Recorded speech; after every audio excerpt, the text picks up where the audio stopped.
The 6 biggest Commander storylines. It is caught! Delivered at 6 o'clock sharp. It's the Pick 6 at 6. We set out to find a leader, someone who could take this franchise to the next level and build an elite team that consistently competes for championships. Ooh, yeah, Josh Harris said that.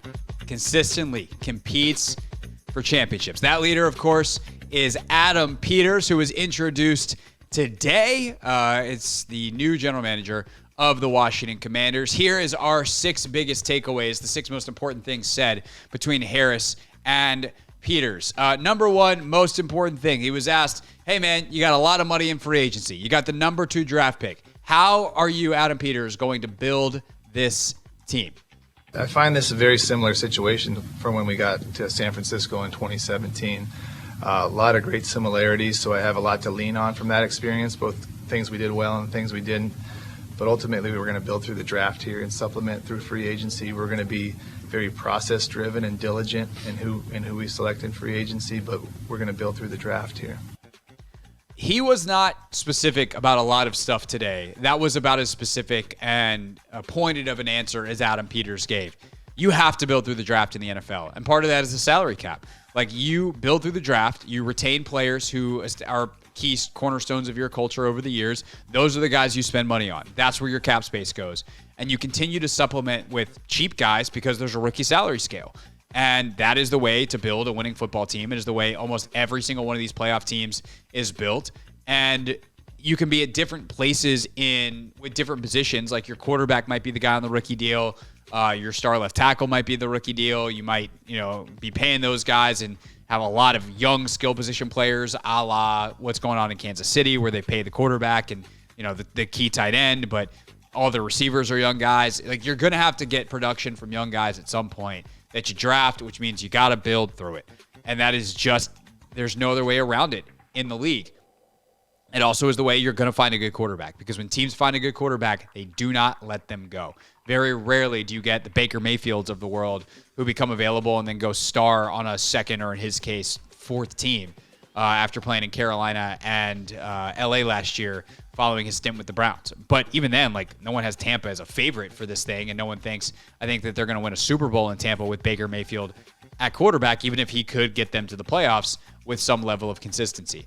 Larger point, I think that's great. I think that is correct. I think Adam Peters obviously knows that because, he's been to the Super Bowl and he's got 3 championship rings and he's seen it implemented. But that supplementation in free agency is also really important. And that is both bringing in vets who can be leaders and fit your culture. And in his case this year, you go hire Ben Johnson. I want to go find someone who played for Johnson with the Lions that I can bring in, kind of like they brought in Logan Paulson into San Francisco back in the day to help install the offense.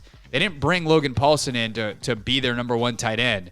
And turns out they drafted the number 1 tight end is a guy named George Kittle, who was a rookie that year. But Logan was important to help install the offense, be another voice in the room, and set a culture that they wanted to establish with Kyle Shanahan out there. And there's countless examples. I mean, look, Ron tried that here with Thomas Davis, and they made the playoffs that first year. Obviously, they didn't ever build on it, and making the playoffs was a bit of a fluke. But, that concept is good and works, and that's how you supplement with free agency, and you fill positions that maybe a one offensive lineman, is a good free agent signing.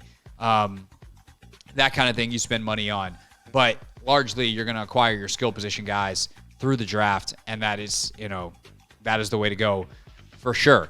As for what they have in-house, David Aldridge asked a question, and there was a significant pause between question and answer about what they currently have here in D.C. Adam, David Aldridge with The Athletic. Welcome to D.C. I wonder what you think of the current roster. I believe that there's a few cornerstone pieces in this roster. I believe we have a lot of work to do, and that's just evaluating everybody. And that's going to start with the coaches. When the coaches come in, we hire a head coach. We sit down together with the personnel department, and we sit down and evaluate everything and figure out where we need to be. So that's an ongoing process. I've started a little bit, but we have a lot of work to do, David.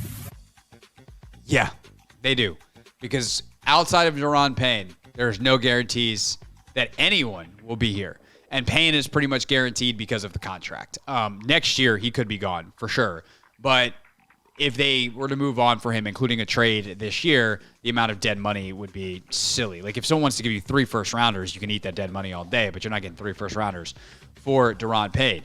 But I think he says, like, if let's say by training camp, Peters gives another press conference and Terry and John are still here, and it's like, hey, Adam, back in your introductory press conference, you mentioned cornerstone pieces, but you didn't say any names. Were Terry and John Allen 2 names you're thinking of? Like, oh, yeah, absolutely. But he wasn't like, Terry McLaurin is a piece we're going to build around, and we can't wait to get started.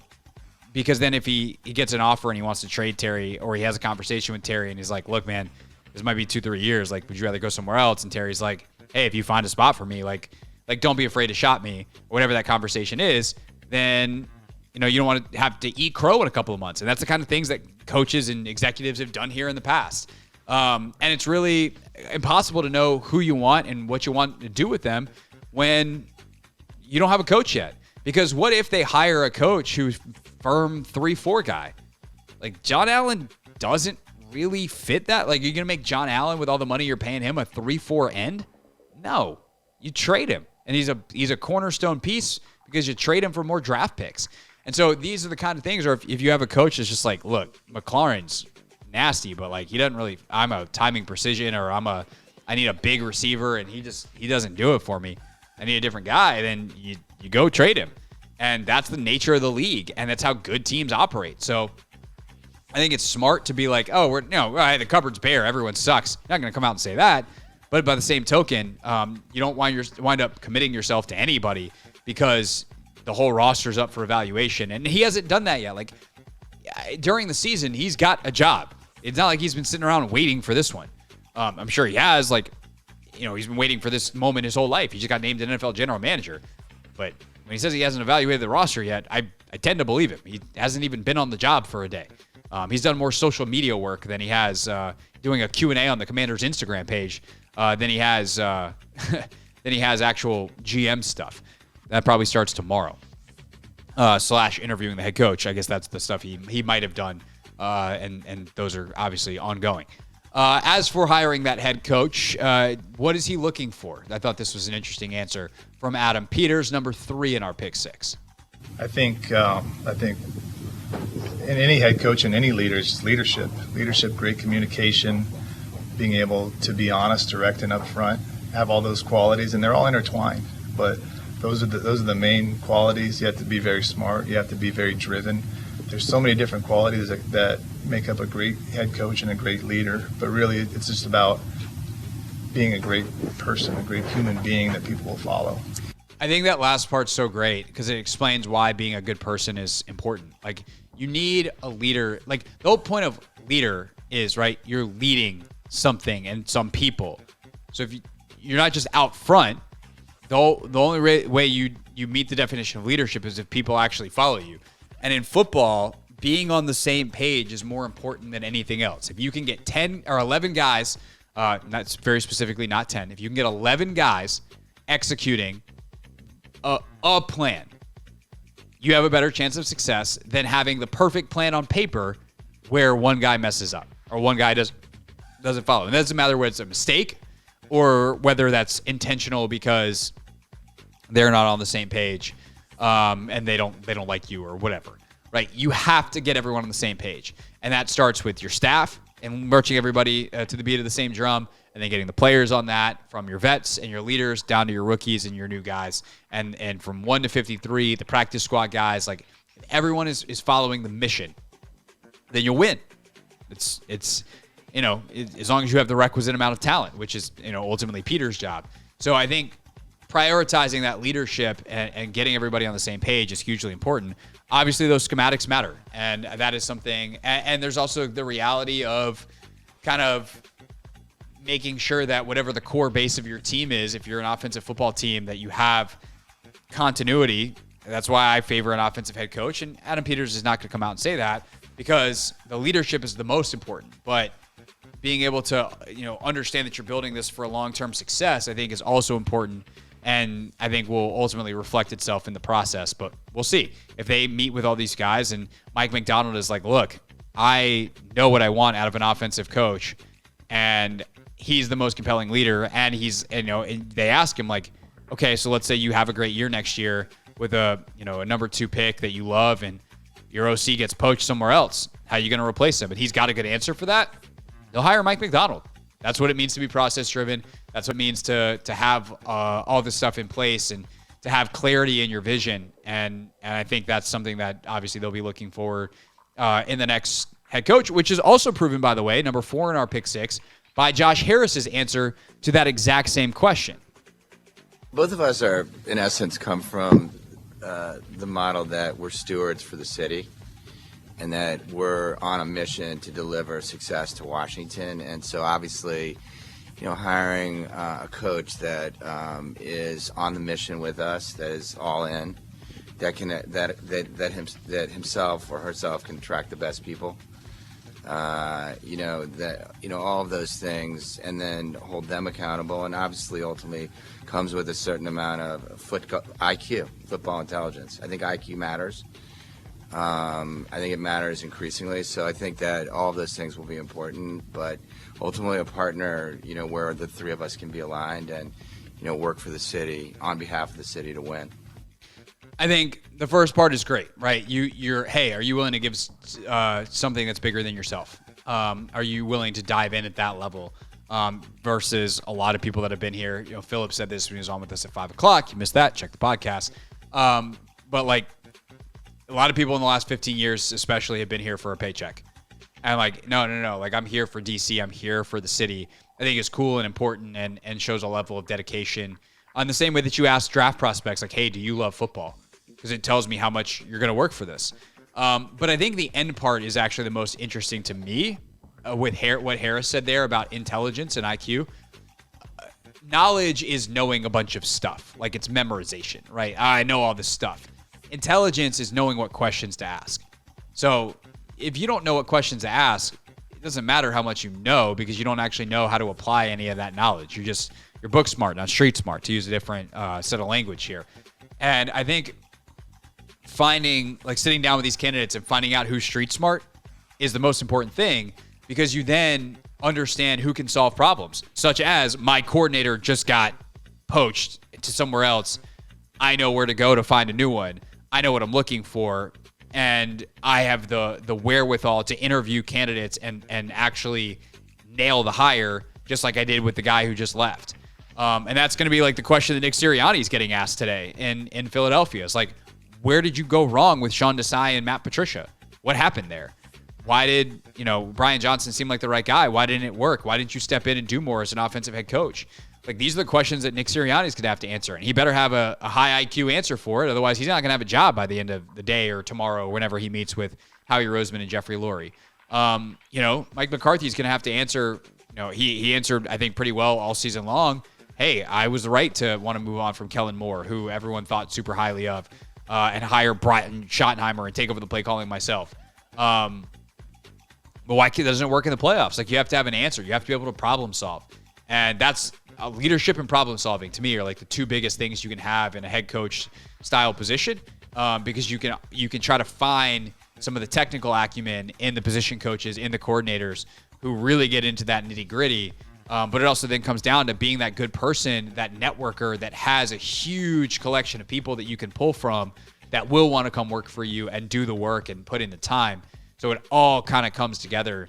And then will you put in the time? And that comes down to kind of what Harris said in terms of being that partner to do this for the city, giving into something that is bigger than yourself. As for the city, as for what DC is, number 5 in our pick 6 at 6, part of Adam Peters' opening statement that caught our eye. Well, all that support and mentoring has gotten me here today, and this is where I'm supposed to be, the general manager of the Washington Commanders. And I can't tell you guys how excited I am to be here. This is absolutely incredible. I've been pinching myself, and I'm so excited to get started. And I'm going to tell you guys, I promise you, we're going to work tirelessly to build this franchise. This is one of the cornerstone franchises in the NFL. The pillars of the National Football League. It's an incredible area. The DMV, our nation's capital. I could not be more thrilled to be here. Our family could not be more thrilled to be here today and lead you guys. I know how much this franchise means to our fans, I'm extremely, extremely motivated to deliver everybody what they deserve. What more could you want to hear on day one from a GM? Like, it means something to him. He understands the history. And again, like, I credit you, the fans, listening to this, that came to our event when the team got sold, who went to FedEx Field, especially early in the year when there was a lot more hope. I don't blame you for not going toward the end of the year with how bad the football was. But when you show that cornerstone nature of the team is still there, that it still is a pillar, that it's not just something that's in the past, but that it's still standing, that the support is still there, that it means something, that matters. And it clearly mattered to Adam Peters. Is just part of the reason why he wanted to be here. The other reason is he gets to build something from scratch, which is where we close our pick 6 at 6. It was everything to me.